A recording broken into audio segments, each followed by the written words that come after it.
Hi, good evening, everyone, and welcome to LWP podcast. I hope everybody's all right this evening. So, as you are all aware, we are joined tonight in the studio by the lovely Big Effing Joe. Not sure what he's going to have in store for us tonight, but let's find out, shall we? Hi, Yo, Joe. How are you? good. Thank you. You all right there? Yeah, a bit sunburnt, but I'm good. Have you had sun? Yeah, I've just been in away, so yeah, pretty sunburnt. There we go, rubbing it in. Look, it's all right for sun being away, isn't it? Sorry about that. Back to rain Britain. It's all right. I'll let you off. Sorry, I'm just sorting out all my gadgets this end now so I can see the comments as they're coming up. Just before we do actually start delving into you, Joe. So anybody that is watching can actually ask questions. So if they just pop in the chat, and I'll obviously ask you the questions that people are dying to know the answers to. So first things first. I mean, the first thing that I wrote down when I started doing my research on you, Joe, was, oh dear, where to start with this one? Oh, okay. Dread to think. I was like, oh, I don't even know where to start. But as always, I suppose the beginning is the logical place to start. So, how did you get into wrestling? What was it about wrestling that made you want to pursue a career in it? I just always loved it since I was a kid. It was like my first wrestling was my first memory, pretty much. So it was always just a part of my life, and I always knew in school, high school, college that I was gonna somehow find a way into wrestling. It was just So, never. so literally just watching it on TV as normal, and you see it, and you was instantly like, I want Yep, that. yeah, 100%. It was that, or when I was really little, that, or being a Ghostbuster, and obviously, ghosts aren't real, right? So Well, so you say, I've made a it was real, career out of that. So, they're as real as pro wrestling, right? pro wrestling is real, right? There we go. But I I've made chose pro. I've made a So career out of ghost busting, so go. So needs must. um, yeah, I chose pro wrestling over the ghost busting, um, and it's worked out okay so far. Well, oh, sorry, we've got a little pest come along. Yeah, so well, to be fair, you've done really well, haven't you? So what I didn't know, until I spoke to the UK Pitbulls, was they trained you. Yeah, they did. For all their sins, they trained me. That explains my very limited move set. I hope they're not watching tonight because I'll get in trouble for this. I'm telling you. God, I wouldn't thoroughly believe everything they say though. I would take certain things with a pinch of salt. But yeah, they did Well, train. so I how can't. was that? How was training with those two? Because they are the most adorable guys going out there. They're so lovely, but they're a handful. Yeah, I mean, I wouldn't take anything back. That I couldn't have asked for a better experience. Really, they are full on, but they part of like wrestling. Like back then, it was a different place to it is now, and they're definitely throwbacks. But I definitely wouldn't have it any other way because they took me under their wing. If I didn't have them, I wouldn't be here now. There's no way. So I got really lucky to find their training school. So how did you find their training school? Because finding a reputable, decent training school isn't easy. No, especially back then. Because I was such a wrestling nerd, and I would go to all the British shows and the small shows, and I knew who the UK Pitbulls were from watching them because I used to wrestle for WAW quite a lot. And I think it was in the days of MySpace, and I just found out they had a training school, and then on the off chance, just went down to see if it was open, and they were closed, but they were nice enough to, let me in and do a little bit, so my journey wasn't wasted. So that's how I found the That's Pitbull. really good. Yeah, they were really cool to have let me do a little bit, because I did travel 4 hours each way to get there each week. So, Really? yeah, because I was young, I couldn't drive. I had to catch like a train to miss a train to catch another train, and 4 hours each way. It would work out. So how old was you when your training actually started? When you I first first started when I was 18. Started going to the pit bull school. So, Crikey. long time ago. Well, you're not that old, Joe, are you? Ooh, I feel it. I do feel it. But How old are yeah, you? Like 30, if that. 34. Yeah. So You're a baby. You're fine. Keep going. So you put the dedication in, and obviously throughout the years that training has paid off. When was your first professional match? I think it was only about 6 months after starting there. It was a 6-man tag, so they eased me into it. They were very clever, and it taught me a lot about psychology and how to make the most out of everything. And so they were very smart to just put me in a 6-man tag with some really experienced guys. So they eased me in. That's interesting. So do you think that was the easier way to go into it rather than going straight into a singles match? And Yeah, 100%. Because sometimes training schools have a habit of putting two newbies together, and it's like the blind leading the blind. You always want someone that's an established veteran, or a multi-man where you're given a small role just to ease into the waters, so to speak. yeah, well, to me, I think that makes sense really, because at least then you've got somebody that's more experienced in there to lead. Yeah, if something And goes wrong, tag out, right? If you get lost or scared or hurt, or your wuss realize it's not for you, you can just tag out. So it doesn't. yeah, it's ideal, right? So when I was like doing my research on you, you've had quite a few different alter egos, as in your names, haven't you? Sadly, yes. Because when I was first looking, and I was like, oh no, that can't be Joe because it's a different name. And then I was like, that is Joe. And I was what because there's lots of videos on YouTube and stuff. So I was like, that is definitely Joe. I was like, oh my God, how many names has he had? Yeah, it's bad. It's bad, but the past is the past, and So is it Big F and Joe, and that's what you're sticking with? yeah, there's no going back now. I've established that name. It's I, but it's I I'm known for it. Keep with that. definitely. So I can't talk to you and not touch on the death matches. Yep, that's what I'm known So for. they are brutal. Yeah, sorry about that. I don't think I've slept for the last 4 nights because I've been watching videos, but they really are brutal like that. I knew obviously that there was different appliances used and stuff like that, but baseball bats wrapped in, what's it Barbed called? wire. Razor wire, barbed wire. Yeah, And yeah, it's that definitely, actually, you get whacked with them, right? yeah. Sadly, And the blood, because like you just said, like at the start of the show about it not being real, it quite clearly is because the blood yeah. is Like, I mean, everywhere. bits that they're obviously it's predetermined, but you can't really fake certain stuff. So yeah, it's very much takes a toll on your body and leaves you with some nasty scars. And So what injuries have you had from the death matches alone? Because there's obviously so many cuts and bruises.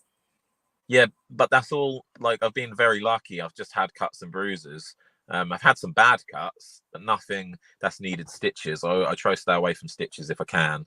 Um, but it's just mainly superficial stuff. It's weird because a lot of people look at deathmatch wrestling as like, oh, you're going to get super injured, and it is chaotic and looks crazy. But all the wrestlers that I'm friends with that are injured are normal wrestlers. You know what I mean? Like, it only took Shane McMahon to go jump up for a hip toss to tear his quads. That I've not seen that happen in a deathmatch yet. It is brutal. Does it take it out of you in the ring? And I know that sounds like a stupid question because of course it's going to take it out of you. But is there a difference between the exertion on your normal singles match to your death match? Yeah, it feels like a lot more like I'd say you're in the trenches, so to speak. Like, sometimes you have to. I was talking to a guy called Schlack the other day about it. It's it's the antithesis of Zen. Like there's nothing else in the world that comes through your head when you're in a death match. It's just like this weird kind of Zen that, you know, sometimes you do have to dig deep because like you might be losing a bit more blood than you want to, or going a bit dizzy, or the dust from the tubes. But yeah, it's an interesting experience, definitely. You call it interesting. I have other Yeah, words for it.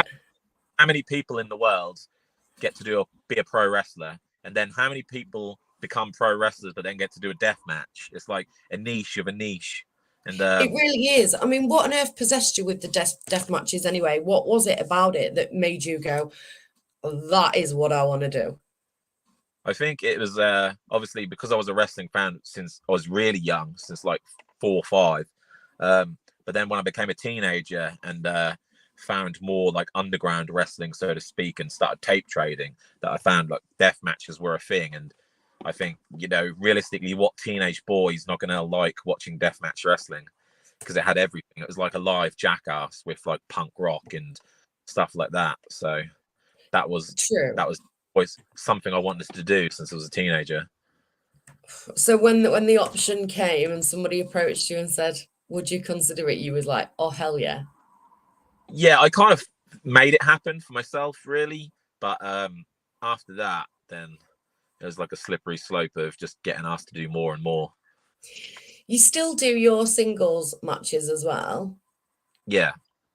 So do you prefer the death matches to your normals? Not really, no, because it just depends on what sort of mood you are like in. Sometimes, you know, like you don't want to eat your favorite food every day, right? If your favorite food's ice cream, you don't want it every day. You at least want a different flavor of ice cream. So it's the same. Like I love doing family shows because there's stuff I can do on a family show that would not get over on a deathmatch show. Or you know, there's certain things that are cool to do, but you wouldn't want to do every day of the week, like fall through panes of glass and things like that.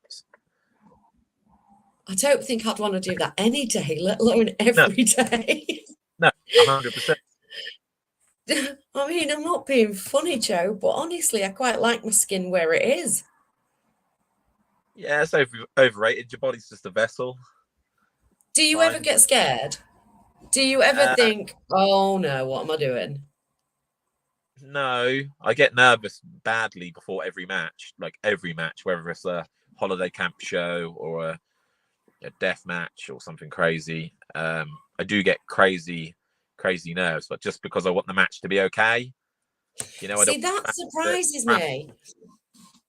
Yeah, I That don't want the really fans. surprises me. When you come out, I'm bearing in mind, I've seen you backstage at loads of events. You know, it's not uncommon for me to say hi to you all backstage, but at no point do I ever look at you and go, "Oh, poor Joe, bless him, he's psyching himself up to go out there." Yeah, I do hate it. Like the before's the worst because, like I said, you want the crowd to be into you and not go out to total apathy. You want the match to be good for your opponent because you kind of care what they think, right? You don't want them to come backstage and be like, "That was rotten." I am in tighty whities, so a lot can go wrong. There's so many things that could go wrong in a death match as well, and it's We'll just get you want onto your tighty whities in a bit, love. Don't you worry. there's a lot. You just want to get to the end goal, and until you go through the curtain, that's horrible. So the minute you walk through that curtain, and I've been asking everybody this because the psychology behind it I find fascinating.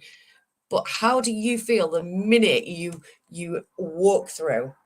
It's different. It's definitely different. It's like I said, like with the deathmatch thing being Zen, it's like you go into autopilot, like you go through and you're a pro wrestler. You're not just a normal person at that point. It's autopilot. It's really interesting. I don't know how you do it, but the crowds, obviously, because the crowds will always get behind you. Does that spur you on? Yeah, definitely. There's definitely you go harder if the crowd are up for it, and it doesn't even need to be a big crowd, but just as long as people are having a good time. Yeah, I mean, to be fair, you could have 500 people in a room, and they can all be deadly silent, whereas you could have 50 people in a room and it'll blow the roof off, you know? I think crowd size is completely irrelevant. It's how the audience are interacting in it. So when you're heckling at the audience, as you do, Yeah. what on earth is going through your head? Like, I don't get how you can do it. Nothing. Sometimes stuff comes out of my mouth, and I think to myself, why did I just say that? Or Have you ever gone, oh my God, I'm really sorry, I shouldn't have said that? Have you ever had to hunt somebody down in the crowd no, afterwards to apologize? I've said, because at the end of the day, it's a wrestling show, and I'm a big believer of sticks and stones. But yeah, I've said some stuff before, and I'm like, oh my God, straight after in my head, anyway. It doesn't surprise me, to be fair. I mean, it's easy for me to sit here and ask these questions, but if I was the wrestler and walking out, I'd probably just walk out and be like, oh yeah, because the nerves would take over for me. You say that though, but that's how you feel before you go through the curtain, and then it flips. Oh, no, I don't know how you do it. I don't know how any of you do it. I'll stick to my job. I quite like my job. I'll stick to doing that, and I'll leave you lot to do what you all do amazing. You've just touched on your little tighty whities. Now, when the post went up, when LWP put the post up about me interviewing you, I put, I hope he's not wearing his pants, and then instantly went, no, I don't mean it like that. So then I had to jump on and I had to type away again. And I was like, I meant his little tighty whities. So those tighty whities, are they professional wrestling shorts or are they just Primark specials? Just not Primark specials, but they are just tighty whities. They are. Oh, they really? Yeah, right. Like that's the whole You thing. must go through quite a few pairs of them. Yes, a lot. Plus I sell them. You know, I mean, I'm only human, right? You get like You people buy sell you. them? That sounds worse than it is. You get wrestling fans buy your wrestling gear. It just happens that mine's the tighty whities. So Does nobody want to buy your shirts or your tie? Are they all like, give me your tighty whities? I mean, I do get some people just want to buy the tighty whities, but I question those ones. Some people do get that. Most people get the whole set.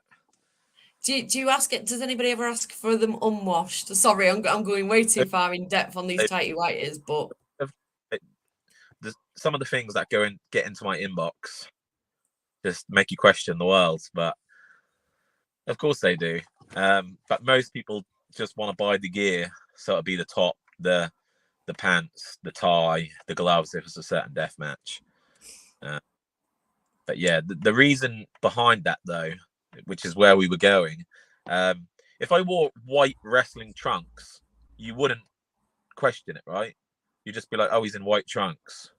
But because they're tighty whities, you'll always remember by default the fat guy in the tighty whities. By hook or by crook, you could be on a show with Will Ospreay and he could be the best wrestler in the world, but you'll still remember the fat guy in the tighty whities. That's the logic. Well, I won't call you a fat guy by any stretch of the imagination, but the tighty whities will always stick out. When I first started, obviously coming to LWP and speaking to you all and stuff, like when somebody said Big Effing Joe, I'd be like, which one's he? Which one's he? And then somebody would simply say, tighty whities. But I know who you mean. Yeah, it does. It sticks. It really does stick. So because it came about as kind of a joke, but it's stuck, and like I said, by hook or by crook, you'll remember it or talk about it. And I'm not gonna lie, it's pretty good. Like I've got friends who wrestle and pay hundreds of pounds for their gear to sell. If I'm only getting tighty whities and I'm selling them for decent money, that's a good business hustle as well. So it worked out in my favor. Absolutely makes sense, yeah. Because that was where I was going with your tighty whities, because the wrestling gear it's not cheap, is it? It's expensive. No, it's really and expensive. I was thinking yours must get ruined pretty much every single match.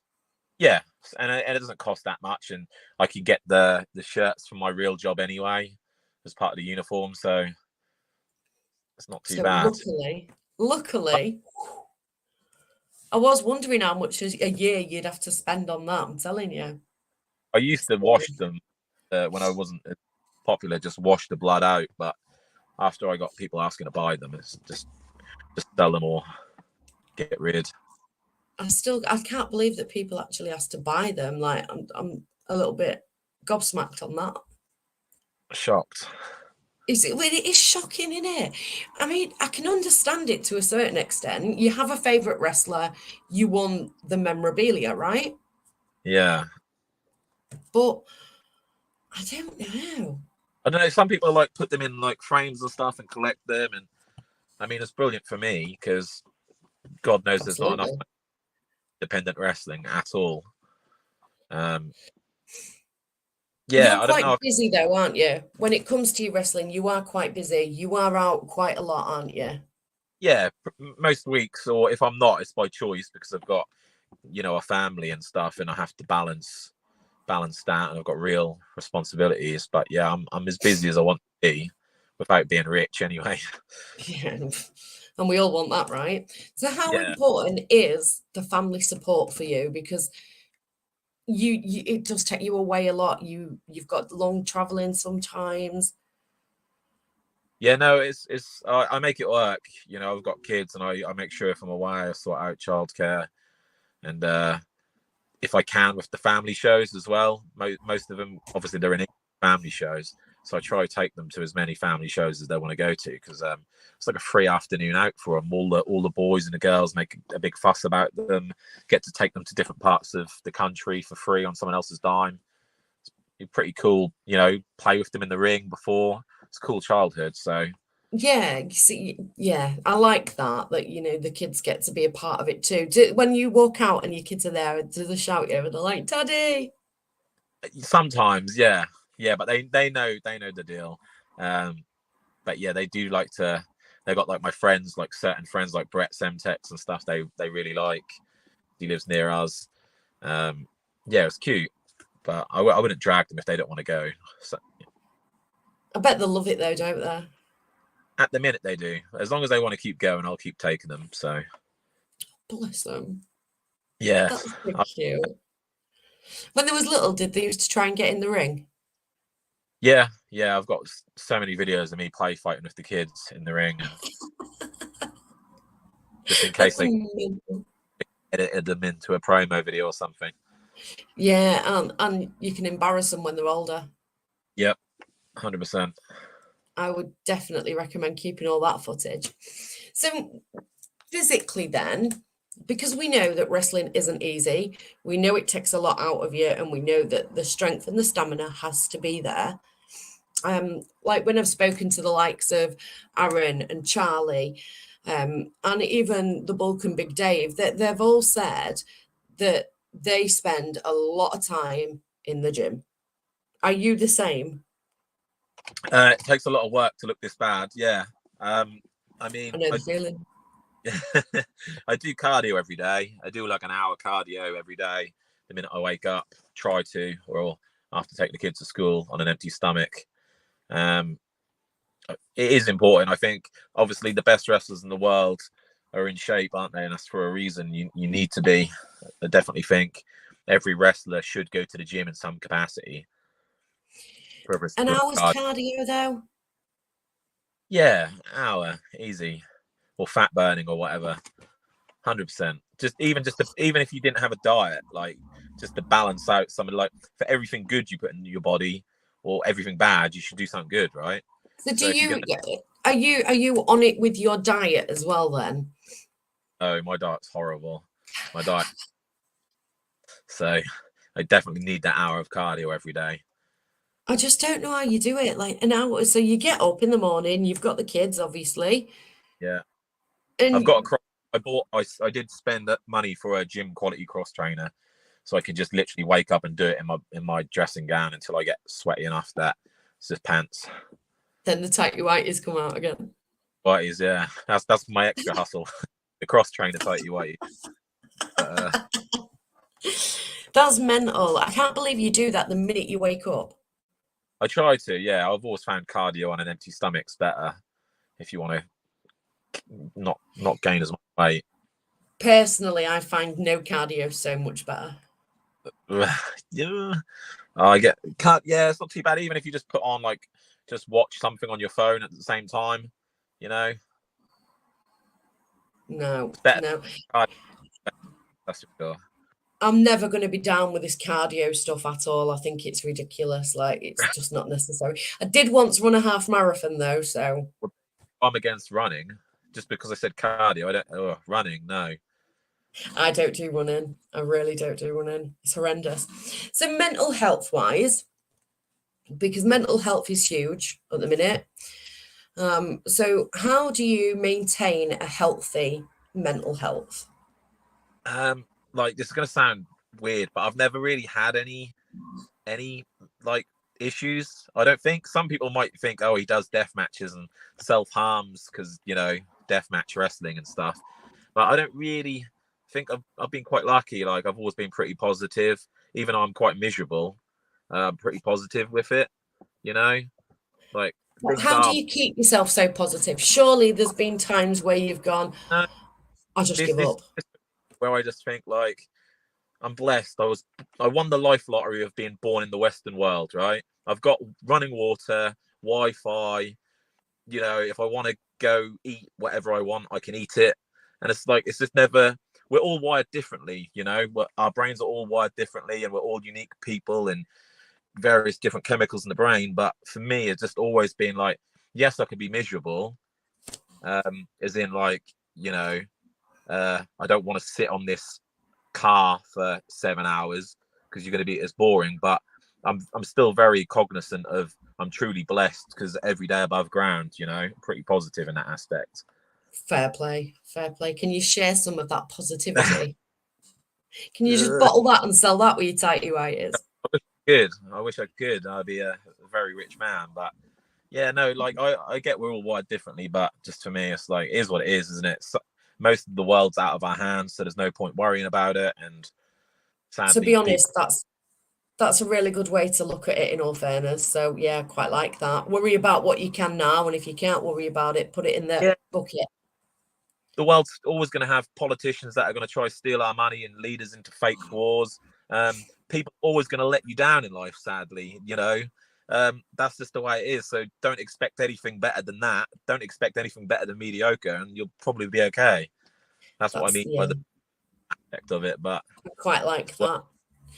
So yeah, we touched on it earlier. I'm so sorry that my road is dead loud tonight. There's loads of cars going past. We touched on it earlier. So the world of wrestling has changed quite dramatically throughout the years. I mean, I was an 80s child. So wrestling in the 80s and 90s was phenomenal. It was manic. And then it seems to have, or in certain circumstances, it seems to have tamed down a little bit as well. What do you think that caused that dramatic change? I can't get my words out tonight. so it's funny cigarettes. Yeah, it is. Not really. Jeez. So what do you think caused that shift? What do you think made it change? Because back in the day, wrestling was phenomenal, right? And it was no holds barred, pretty much. Yeah, but it depends. Like I think like you do look through things with rose tinted glasses because I guess like when we first started watching it would be like Warrior Hogan, but then you watch the matches, they're pretty bad. And then you think the Attitude Era was really good, and it did have a lot of good stuff, but it also had bad stuff. Like sometimes when I see like a lot of younger guys at wrestling, and they're like their favorite era was John Cena and Batista, and I'm like, what? You're mad? But that's because they grew up with it. So Yeah, sometimes I think like when like people go back and do those reviews of the Attitude Era and watch every show, but now they realize, oh, actually, most of it wasn't as good as we thought. And I think the same, wrestling as well. Like back then, there was less options, so it was better by proxy that there was no other option. But now that the internet's prevalent on your phone and people watch so many different things, and now there's so many different niche styles of wrestling, it might almost seem a bit not as good. Almost, I don't is know. is there any other style of wrestling that you would want to take on? I like all styles of wrestling. It just depends on my mood. Like, obviously, if I could do 630 flips, then I would do them. You know, I do wish I was a bit more acrobatic. Would be useful. But yeah, no, I like all styles of wrestling. If I could learn it and somehow apply it, I will. If it makes sense to the match. So what do you think makes a match? Characters, moves at all. Like, you need to learn the moves in wrestling school 100% and to do them safely, but it's just all about character and aura and stuff you can't necessarily always teach, you know, because sometimes you just want to see like two guys like have an aura and they come together and they create like a special sort of feeling that you can't replicate. That's what makes a match. I think you might be right there. It's Yeah, definitely crowd interaction. You've got to get the crowd on board. is as well the best matches or the most historic matches are all about moments. It's not necessarily, you know, say Okada versus Kenny Omega, like 60-minute match, which is phenomenal, but you can't really remember it. It might just be Hogan and The Rock squaring off and the crowd going mental, or Steve Austin covered in blood and sharpshooter. That's all it needs. It is like one moment that'll be remembered. That's what makes a good match. Definitely. I was going to ask you something then, obviously, but I've completely forgotten what it was. So we'll just move on from that one. There was something there that you said, and I just thought, ooh, that's really going to bug me. I hate it when I do this. Part two. Please tell me you forget stuff as well. Yeah, especially with this pen, that would make you forget stuff from time to time. See, mine's just my age. Sure, you're not that old. In fact, we've touched on age. Let's go on that. Have you noticed a difference as you've started to get a little bit older? Is it getting hard at all? No, I don't think so. I just look fatter and more scarred, and maybe getting a few more grey hairs than I'd want to get. That's about it, really. I love it more now than ever. Like, do you never wake up the next morning and go, oh, I'm really feeling that? yeah, that's one of those things. Like I said, like with the mental health thing, like pain, right? Like, I'm always sore. I'm never not sore, and that's just the way it is. So I kind of been blessed enough to earn the right to be sore, if that makes sense. Like, I wake up and like I might feel ruined, but I've just done 2 death matches that night. Whereas I've got real friends that can't stand up at a gig for 15 minutes or 2 hours who have never done anything with their life. Like, they just have a bad back because they got a bad back somehow, you know? It's not easy. No, but I think it's dumb luck as well. It's just wrestling, like, you lose it or something like that, maybe. So if you could have wrestled anybody, past, present, future, who would it be?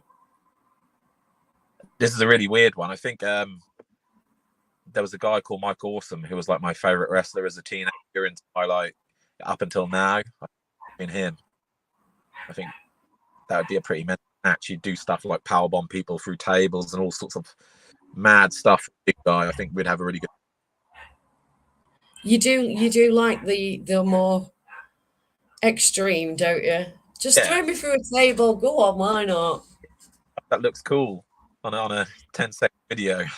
That's the sort of stuff It does look really cool, but honestly, it just I couldn't imagine it. Yeah, that's the sort of stuff What do your family think about it when you come home all battered with cuts and stuff and bruises? Yeah, they hate it, but they don't hate it too much because they see me like traveling to America every month, and they don't mind when I bring back duty free. They don't mind when I bring back a couple 100 cigarettes or whatever. Quick, everybody, start adding on to Joe's list. Send him a message and what you want bringing back. Yeah, right. Your phone's going to be pinging now with all these duty free orders. Get me done by the tax man. But yeah, they're not thrilled when they see the cuts and stuff. But then when they see like I sell the gear and getting to do what I've wanted to do since I was a little kid, they can't hate on it too much. You know, there's not been a series yet where they've been like, "Oh, you really need to reassess your life." You've not quite had that convo yet. I've not had that yet, no. That's good though. I mean, to be fair, I suppose seeing you do something that you've always wanted to do and you absolutely love it. You can tell you do. Like in every single match, I don't think I've ever seen you half-ass a match. When you go out there, you are full in. I try, even if I try my best. You know, like you don't want people to go home and think, oh, he really sucks. So I don't think anybody could ever say that about any of your matches, to be honest. Craig Stevens wants to know, so Craig McIntosh to you, wants to know your most memorable death match to date. that's a really hard question. Well, yeah, no, this is a really bad one. For the wrong reasons. I did one recently in America where I had to put a needle through someone through a certain part of their body. I guess that'll stand out forever because it was so mad and unexpected. Like I did not go into that match thinking that was the way it was going to go. So that was interesting. You had to put a needle. Yeah, through someone, you know. As in that was nether like regions. Yeah, pierce it. So that was interesting to say the least. Because yeah, but wrestling, right? I was there. Why not? I can see why that one would stick in Yeah. your head, definitely. So what's been the one, because everybody has one, so the one match that you look back on and you go, oh, that was horrendous. uh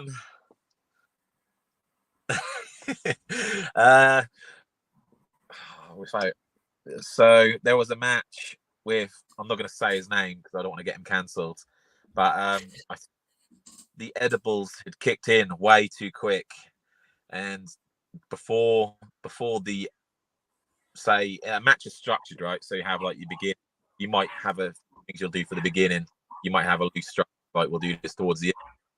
The edibles kicked in right about the beginning.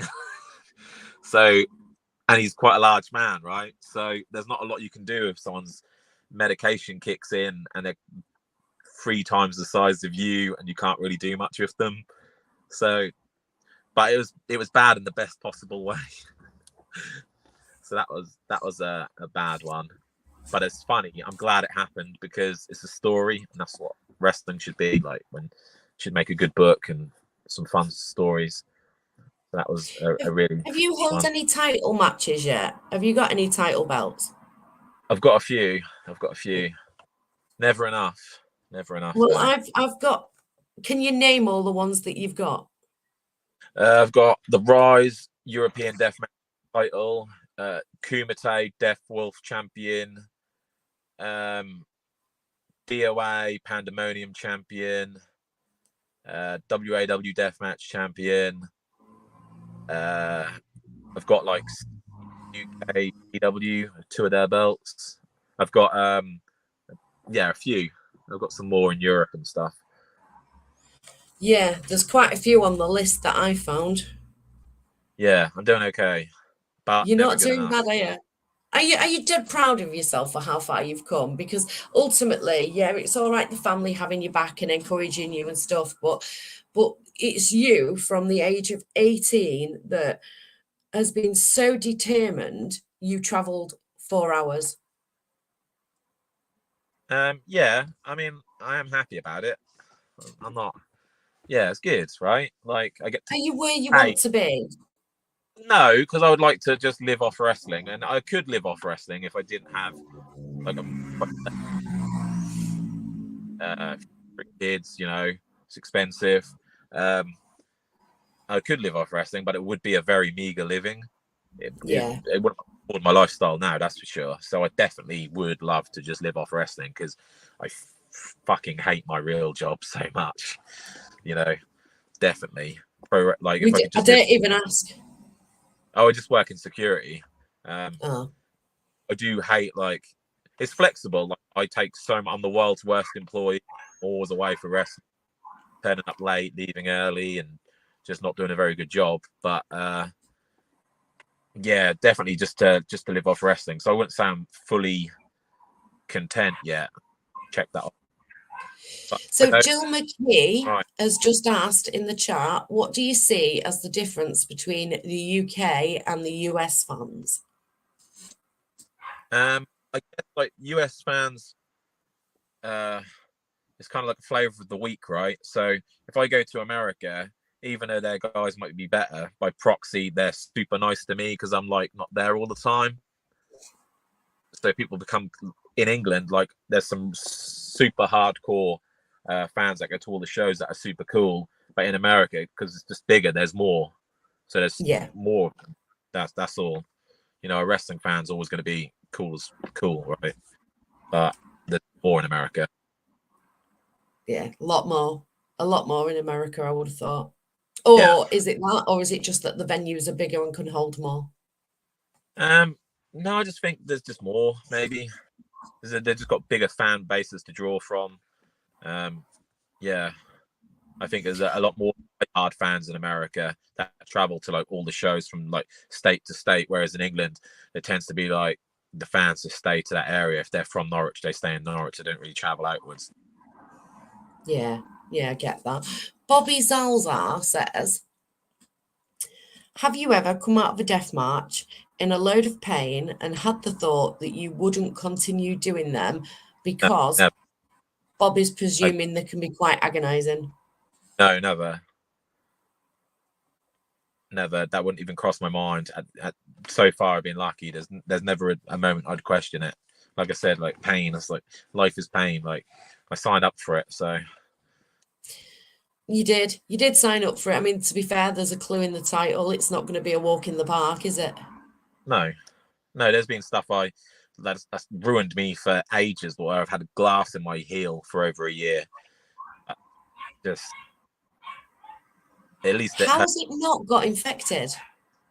Your body's weird. Like, you find that out pretty quick. You're all these like worry in your life, and oh, you need a bandage for that, or you know, you need stitches. When you do deathmatch, you realize your body's far more capable than would fit.